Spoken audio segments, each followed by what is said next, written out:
What's up? I'm having a chat with Loz. While she sleeps, how are you? I'm great, buddy. How you doing yourself? Not too bad, thanks so much. So we've been playing a new single of yours called "To the Flowers." Tell us a little bit about the Nice. single, first of all. Wow. Where to start? I mean, I think firstly, what's really great about sort of our fan base and what we do is that we can release sort of heavier, hard hitting songs, but then our fan base always reacts really well to when we put out some more emotive, Mm, heartfelt songs too. So this one, To the Flowers felt to us like it needed more than just some viral content to push out online. It felt like it needed a story to evoke that emotion and for people to understand sort of the roots of where the song came from. um to the Flowers for me is kind of summarizes um life in a sense. It's kind of like what all the hardships and struggles and grief and hatred that some different situations in life can throw at you. I think it's about kind of trying to prevail and just take life lessons from those negative things that might happen and try and work through them.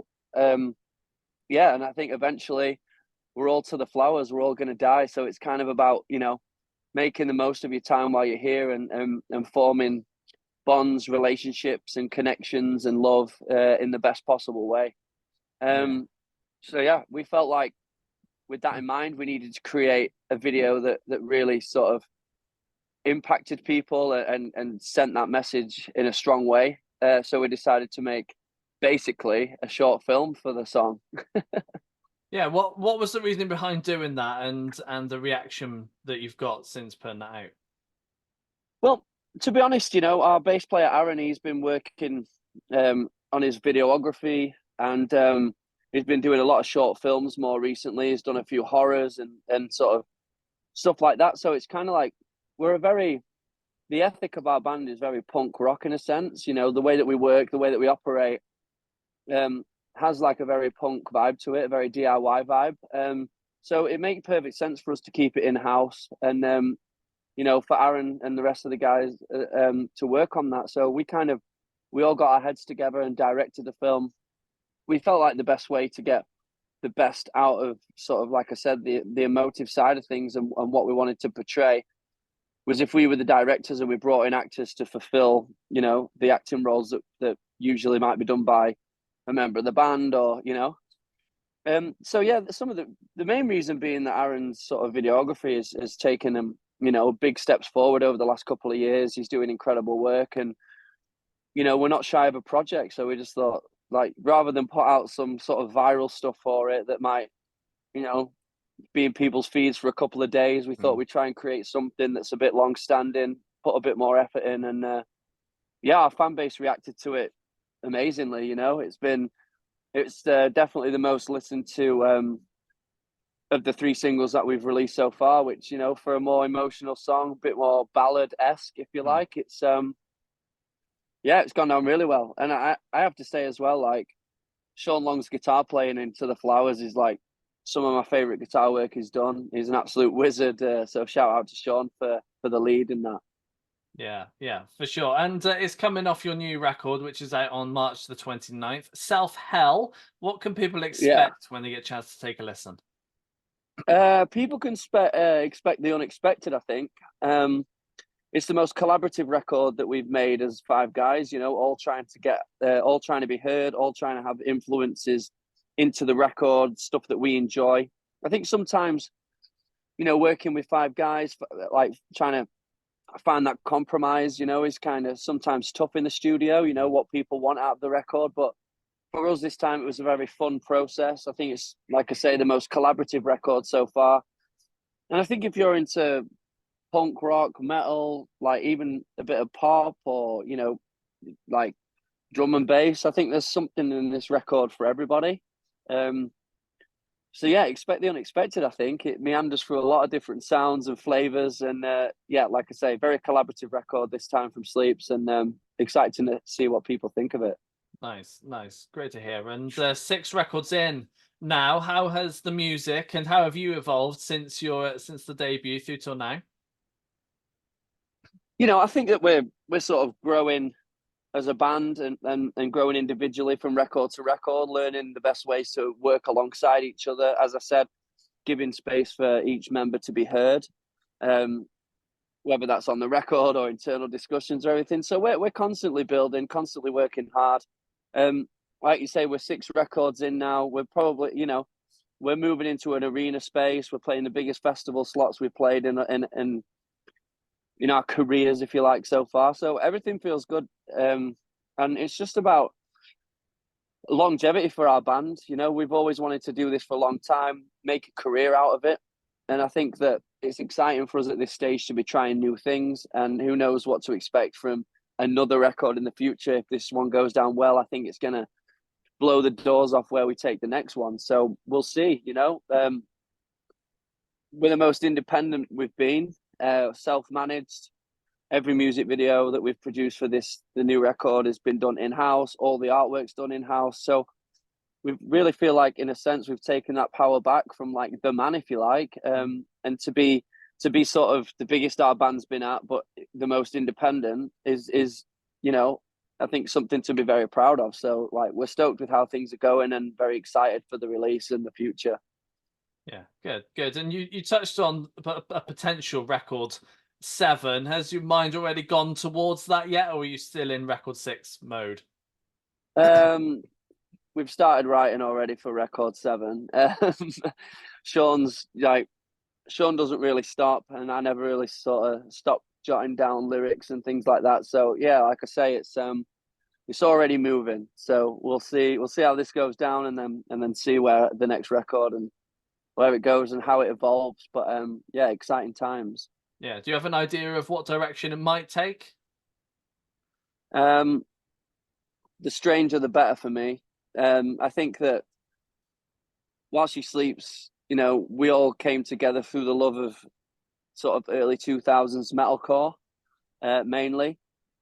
For me personally, I think that the metalcore specifically as a genre has become very, very oversaturated. You only have to take half a step, either side to find another band doing a similar sound. I think that we're very lucky in a sense that, I don't necessarily think we sound like anyone else. And I think the way that Sean Long plays lead guitar and the way that we utilize our voices, we've never tried to emulate anyone else either. So for us, it's trying to push out of metalcore a little bit, try new things, keep it exciting for ourselves, and just seeing where that takes us. Personally, for me, there's a song on the record called Out of the Blue, and it's like chopped up, like ambient, dancey, like Apex Twin, Radiohead kind of vibes. And that's, for me, that's really, really exciting.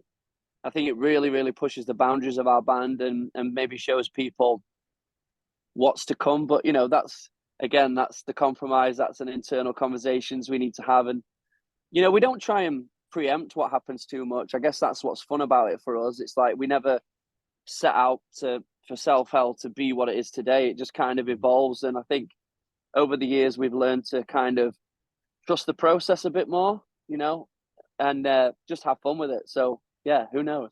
Yeah, for sure. And you mentioned the writing side of things. So for you guys, how do tracks normally start off?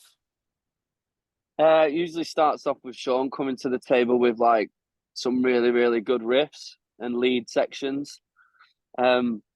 And then we sort of build it from there. I don't play guitar. I don't write into a computer, which, can be quite difficult for me to sort of get my ideas over. But what I do tend to do a lot is just write kind of like dark poetry. I think sometimes when I'm pulling from my lyric writings, sounds like a psychopath's diary. Do you know what I mean? One minute I'm hating everything in the world, and the next minute I'm trying to be grateful for everything that I've achieved or everything that I have in life. So that's again, that's just how we work as a band, and other bands are going to work in different ways, but that's kind of how we roll.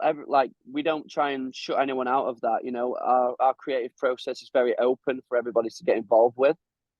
And I think from record to record, we're getting better and better at that, as I've said.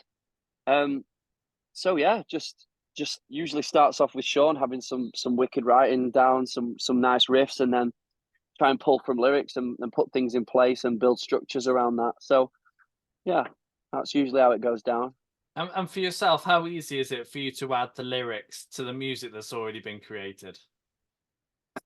Well, I don't really know any different, I guess. As I said, I'm trying to learn a few chords on guitar to improve my writings at the moment. But I think that since being a kid, I get like sort of really complacent. I'm a bit fickle, I guess. So like sitting there and trying to bend your fingers around the chords and learn doesn't come always that easy to me. So for me, it's like I say, just writing poetry and pulling from different writings from across the years, stuff that I've saved up, things that I've written down that I really like the idea of, and trying to slot them in place and build lyrical patterns around the musical side of things. Yeah, and is there a lyric that comes to mind to you now that you haven't used yet that you really want to use at some point in the future? Not off the top of my head. I'd have to dive through my lyric books and see. But yeah, nothing that springs to mind as yet. Yeah, fair enough. And you've got some shows. You've got some shows coming up. It's you've got some stripped down in-store shows. How are you preparing yourself for something a little bit different from what you do normally? Yeah, well, I think the idea behind that was, a lot of people get to see us play sort of big stages now in front of a lot of people. So the idea to celebrate the record was to strip it back and have some more intimate shows, a bit more up close and personal. So yeah, we've just been sort of in the studio trying to put together some different vibes for people. Really, I don't think people expect sort of what we're going to do and how we're going to play these alternative versions, if you like. So I think it'd be nice, and also we're going to open up to the crowds there for some question and answers and stuff like that as well. So it'll be really fun, like I say, really intimate, really up close, and a different vibe from us. Yeah, it'll be fun. So we've just been in the studio sort of working that out and trying to write fresh structures and bring something a bit different to the table. Yeah, great stuff. And then you're heading off to the States, North America, and then festival season. You've got a busy fair few months ahead. Yeah, that's right. That's right. Kind of enjoying the sort of, although we're very busy with the album release, it's kind of nice just to be home for a little bit before before it all kicks off. But yeah, stoked to be going out to the States again with Architects. Can't wait for that. And yeah, like you say, busy festival seasons that we're very, very stoked on. Nothing better than that for me. Being out in the sun, getting to play some shows, hanging out, checking out other bands. So yeah, stoked for that. It's gonna be a fun time. Yeah, for sure. And apart from these in stores, there's not much over here in the UK. Are you hoping to be back here later on this year? Yeah, keep your eyes and ears peeled for anyone that's a fan of our band and listening or watching this. Yeah, we'll be announcing a tour for the record for sure. Awesome. Well, Loz, it's been a pleasure having a catch up with you. Yep, no problem, mate. Thanks for your time. Appreciate it. Yeah, anyone out there that's a fan of While She Sleeps or supporting us, thanks so much, and we'll see you out there soon.